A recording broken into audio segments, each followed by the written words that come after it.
ஆரம்பிச்ச வேண்டியதான்.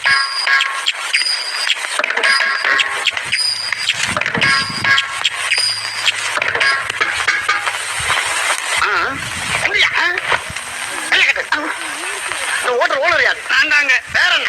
மாயாண்டி மருதேன்னு போட்டிருக்கு. ஆமன் ஜனங்களை கவர் பண்றதுக்காக சும்மா நாட்டுக்கும் வச்சேன். ஹோட்டல் ஆரம்பிச்சு எத்தனை நாள் ஆகுது? ஒரு 2.5 வருஷம் இருக்குங்க. ஒரு நாளைக்கு என்ன வரும்? கிச்சன்ல இருந்து புகை வரும். வருமானம் என்ன வரும் கேட்டா ஒரு 114 ரூபா வந்தா பேசுங்க. எத்தனை பேர் இங்க வேலை செய்யறாங்க? 10 பேரை வேலைக்கு வச்சேன். ஆனா 5 பேர் தான் வேலை செய்யறான்.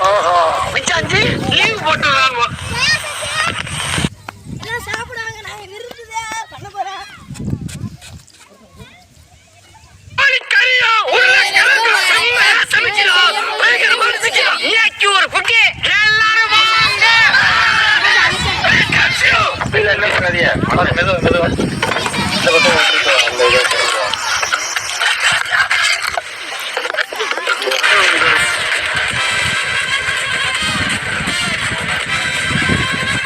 அனைவருக்கும் வணக்கம். ஏன் இப்படி அமைதியா இருக்கீங்க? உங்க அழகுல மயங்கிட்டோம். தம்பி நீ ஓவரா பேசாத. மேடம் எப்படி மேடம் இந்த வயசுலயும் நல்லா ப்ளூடூத்ல வந்த பூத மாதிரி இருக்கீங்க. ரொம்ப நல்லா இருக்குப்பா. மேடம் பார்க்க ரொம்ப நாள் ஆச்சு மேடம். எப்பா இப்படி போய் சொல்றியப்பா? விஜய் டிவில ஒரு ஈவென்ட்னாலே வந்த உடனே அந்த விக்க தூக்கி மாட்டி விட்டாங்க. நானும் கேபிள் டிவி கார மாதிரி மாசம் மாசம் வந்துட்டு தானே இருக்கேன். இப்ப அந்த விக்க வாழ் மாத்த சொல்லுங்க பஸ்மல் தாங்க முடியல. நீங்க வச்ச விக்கதான் மேடம். உங்களுக்கே வச்சா உங்களுக்கே ஸ்மெல். அதனாலதான் சொல்றேன். வேற மேடம் நீங்க பிரச்சனை கண்டுபிடிங்க. அனைவருக்கும் வணக்கம். இருமா பேசாதீங்க. யார் வாய்ஸ் கன்ஃபியூஸ் ஆகுது.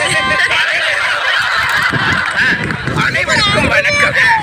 இது சொல்வதெல்லாம் போய் சோசியல் டிஸ்டன்ஸ். பொதுவா குடும்பத்துல பிரச்சனை இருக்கும். அந்த பிரச்சனையே குடும்பமா காட்டுறது சீரியல்ல மட்டும்தான். ஆனா அந்த சீரியல்ல இருக்க பிரச்சனை இல்லாத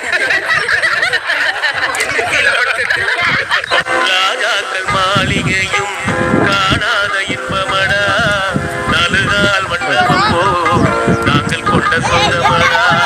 ராஜாக்கள் மாளிகையும் காணாத இன்பமடா, நலுகால் மண்டபம் போ நாங்கள் கொண்ட சொந்தமடா.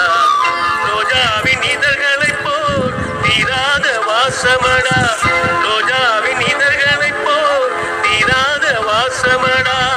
100 ஆண்டு வாழ வைக்கும் மாறாத பாசமடா.